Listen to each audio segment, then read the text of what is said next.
Did you do any kind of like, well, um the onboarding of a client, and when most agents, think about the transaction and stuff, how do you create a memorable onboarding experience for that client? Are you asking me, did we do an Um, onboarding? did you, and if so, what did you First do? of all, I really hate that vocabulary term. It's a corporate term, and I don't do corporate. So that vocab gives me heebie-jeebies. That and low-hanging fruit and iterate. Um, You so questioned me one time on scaling as well, but yeah, what the heck is skin? No, it was Dale that I gave a hard time on that one. I didn't know what that meant.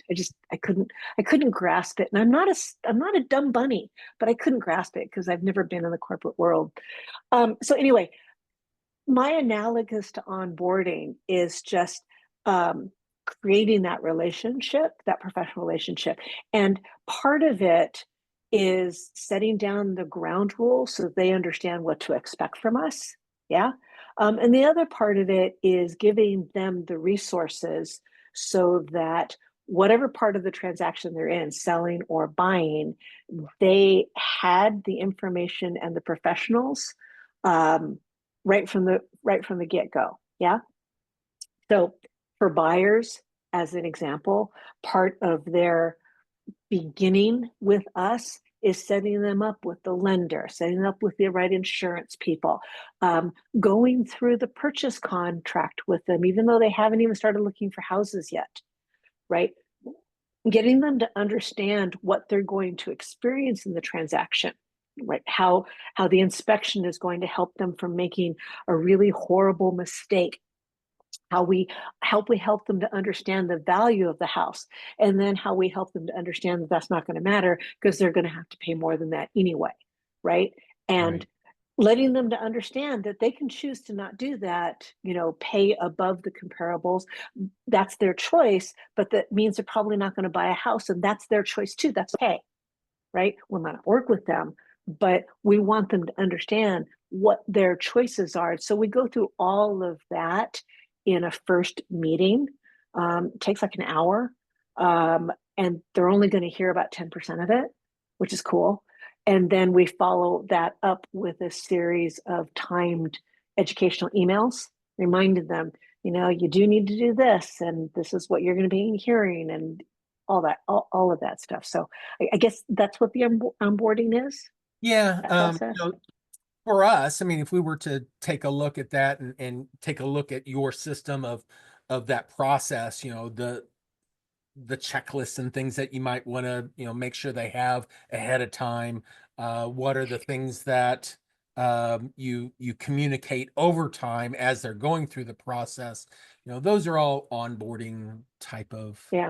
of I mean, I things. loved I loved our packets that we would give them. Again, analog is just, it's taken on such a special meaning now that everything is digital, right? So we would give them a physical folder, and it would have in there, you know, flowcharts and resources and, what ifs and FAQs and just fun things like that.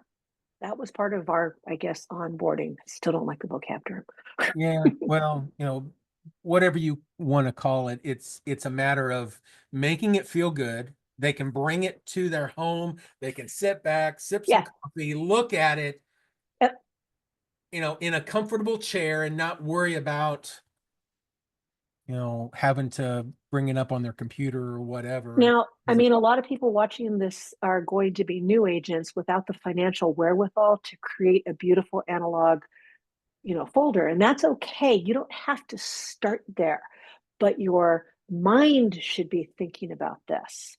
Your mind should be thinking, okay, if I were buying my first house, or when I bought my first house, this is what created angina. This is what created my stomach to turn. This is what I don't want my clients to go through. Just putting yourself in their shoes, walking that same mile, and figuring out how can I make that mile memorable, and in a good way, not in a bad Now, way. now, if you haven't purchased your first house, and you haven't sold your first house, you are going to have to get together with a mentor who has. Yep. And they're going to think you're crazy, by the way, because they haven't thought of this, they haven't done it, but you're coming from an education. It's like, so, what makes a buyer really nervous? They have the answer, they just never thought about it. Within SAM, you could go in there and say, what are questions that buyers have? What are challenges that buyers have? And then it could spill that out, and then you can build systems around that. So Interestingly, AI has changed its answer to that question over time. it it So, it definitely has the ability to drift, and so you definitely have, drift, it's improved. well, sometimes. ChatGPT, yeah, 2.0 has gotten, it's just better. And then now I have the pro version, so I do AI. I Yeah. do it for grins and giggles There behind the is so scenes. much that you can do now with the AI, and that's part of what we're doing is making sure that agents have the tools, and certainly they can hop onto ChatGPT and do all kinds of great stuff. But a lot of times it's a matter of repetition and going through and doing things True. again and again. And two things I would add to that, and you may have this in your training, is I would add to your prompt your specific geography where you are, yeah, Mhm. your state, your city.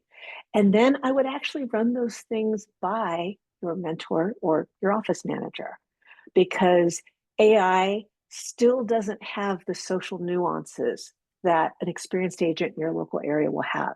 So it's just do all of that. Oh my God, I wish I'd had that when I was a new agent, because it's going to cut through. Instead of asking a busy agent, how do I do X? You ask AI, and then you can just go to the busy agent and say, does this look right?